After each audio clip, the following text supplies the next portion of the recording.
Oh là là là là là là là. Qu'est-ce que c'était chaud ce soir. D'une part, j'étais très excité puisque l'équipe a joué offensivement très très bien. Elle aurait pu mettre plusieurs buts, mais elle a joué très très bien puisqu'elle s'est procuré énormément d'occasions. Mais d'un autre côté, l'équipe jouait. La défense, on ne la voyait pas.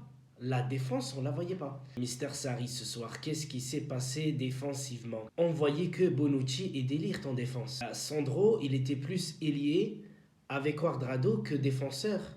On ne les voyait pas du tout. Déjà, Buffon dans les cages. Heureusement, il nous sauve à la 92e minute. Rabiot qui était à la place de Matuidi, ça c'était pas mal, puisque Matuidi a joué aussi avec l'équipe de France. Mais Rabiot, pas terrible. Hein.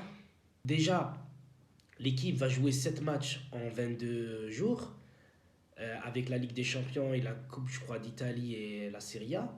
Je vais commencer par Rabiot pour en finir vite et après parler un peu de la défense et finir positivement. Rabiot, d'accord, c'est ton troisième match, je crois, mais là, par moment, tu disparais complètement du match. On ne te voit pas.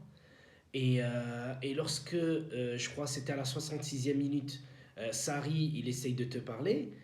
Juste après, pendant 5 minutes, tu as raté les passes, tu as raté les centres, tu as raté des débordements. Euh, En gros, tu as tout raté. Et 5 minutes plus tard, tu te fais remplacer par Matuidi, pardon. Je comprends pas. Pourtant, là, voilà, tu commences à jouer et tout, c'est là où tu devrais être bon. Je ne comprends pas. Et en plus, cette équipe-là, elle joue, déjà, elle est très technique et elle joue offensive. Toi, tu es beaucoup mieux adapté à ce schéma de jeu que Matuidi, par exemple. Matuidi n'est pas adapté vraiment à ce type de jeu. Mais saisis ta chance. C'est là où il faut saisir sa chance. Je comprends pas ce qui t'est arrivé. Qu'est-ce qui s'est passé défensivement? L'équipe était très bonne en attaque. Tu as Kidira, tu as Rabiot, tu as Bernardeschi, tu as Ronaldo, tu as Higuain qui attaque, plus Cuadrado et Sandro qui attaquent. C'est énorme cette attaque. Jamais vu un club attaquer avec sept joueurs. Jamais vu. Hein. On sait un peu, c'est vrai, au Barça, au Camp Nou, puisque les latéraux montent énormément. Mais la défense, les gars, la défense. Là, tu as joué face à Bologne. Tu aurais joué face à une équipe qui a des joueurs très rapides. Je pourrais te dire, honnêtement, tu marques un, il te marque un. Hein. Tu marques 5, tu t'encaisses 5 derrière. Hein. Parce que là, derrière, il n'y avait pratiquement personne. Hein. Il suffit juste que Bonucci loupe sa passe, Pjanic ou bien Delirte, c'est fini, il y a un contre-attaque et tu te fais bouffer. Bon, Ronaldo, il marque un joli but, mais là, c'était plus de l'exploit individuel que du collectif. Après, le deuxième but de Pjanic, c'était plus un cafouillage. Donc, même si c'est vrai, il y a de la construction, pardon, mais il n'y a pas que ça. Tu construis, souvent, ça centre. Ronaldo, Cuadrado, parfois il y a eu Rabiot, il y a déjà eu Sandro, mais au point de pénalty, il n'y a jamais personne. Il n'y a jamais quelqu'un. Pourquoi? Ça se joue tellement bien à la balle que parfois Ronaldo ne rentre même pas dans la surface. Higuain sort de la surface. C'est bien, ça permet beaucoup, mais au final, t'as que 2-1 face à Bologne. T'as pas 3-0. Quand tu mènes 2-3-0, tu peux te permettre de jouer comme ça. Mais là, quand tu joues comme ça, il faut vite marquer, mais après, tes latéraux, il faut pas qu'ils montent trop. Hein. Tes latéraux sont beaucoup trop montés. Hein. Le but de l'égalisation de Bologne, c'est aussi un centre du côté gauche du gardien. Derrière, Cuadrado, au lieu de prendre son vis-à-vis, il n'a pas pris. Et du coup, ben, l'autre, il avait le temps de regarder le gardien, de bien regarder la lucarne et de mettre une cacahuète en pleine lucarne. Donc tu vois, c'est bien d'attaquer, mais avant tout, il faut aussi savoir défendre. Moi, je suis pas contre, hein. Sincèrement, je suis pas contre. Sarri, très très bien. Je suis très content pour ça. Mais j'ai peur quand tu vas jouer contre de grandes équipes. Puisque si on regarde bien l'année dernière, l'Ajax Ok, elle est passée face au Real, ils étaient un peu malades.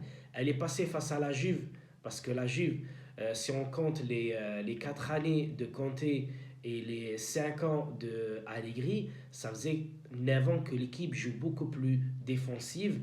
Elle faisait des contres, mais pas par exemple, elle ne joue pas comme une équipe vraiment offensive. Mais là, comme je disais par rapport à l'Ajax, elle passe, ok, le Real et la Juve, mais derrière, qu'est-ce qui s'est passé face à Tottenham? Pourquoi? Parce que parfois, quand tu mènes, comme il gagnait au match aller à Tottenham 1-0, au retour, joue tranquille. Pourquoi tu. Il faut que tu attaques comme là ce soir. Tu mènes 1-0 et après, bah, tu fais tellement n'importe quoi que voilà, tu te fais rattraper. Dans ce schéma-là, 4-1-2-1-2, on a beaucoup plus vu Bernardeschi dans ce match-là que face à Leverkusen. Leverkusen, pour moi, c'était un fantôme. Là, ce soir, on l'a beaucoup, beaucoup vu et ça, c'était pas mal. Je suis un peu dégoûté pour Higuaín parce que voilà, il aurait pu marquer un but. Plusieurs fois où Ronaldo il a fait des passes. Donc l'autre, il aurait pu finir avec des passes décisives. Higuaín il aurait pu marquer un ou deux buts. Ronaldo il aurait pu marquer un ou deux buts. Je veux dire pratiquement même qui dira aurait pu marquer. Mais malheureusement, ça pêche un peu à la finition. Les points négatifs de ce match-là, je vais dire Rabiot. Voilà, j'aime pas trop critiquer, mais là, Rabiot, voilà, malheureusement, il n'était pas bon. Deuxièmement, en défense, on ne les trouve pas. Troisièmement, tu joues face à Bologne et tu gagnes que 2-1. Pourquoi tu gagnes que 2-1? Tu aurais pu marquer 4 ou 5 buts. Donc, ça ne concrétise pas très, très, très bien les occasions. Mais vous savez, si tout serait très bien passé là, le match suivant, on va dire que la Juve va écraser son adversaire. Et là, ça fait comme les matchs de City. Et derrière, bah voilà, tu perds un match. Ou tu perds un match et carrément à domicile.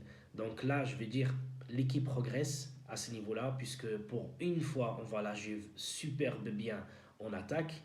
Donc, moi, franchement, à chaque fois que la Juve attaquait, j'étais là. Tiens, il va y avoir but. Tiens, il va y avoir une occasion. Est-ce qu'il va tirer directement sur le gardien?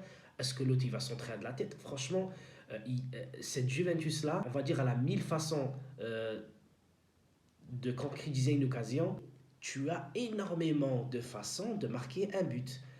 Cette Juve, si elle commence à bien maîtriser, je dis bien à bien maîtriser le sujet, c'est-à-dire garder le ballon, faire 20 touches, 30 touches, 40 touches, voire 50 touches, mais à la fin, tu as une occasion de malade, voire un but, là, je veux dire, peu d'équipes peuvent défendre face à elle.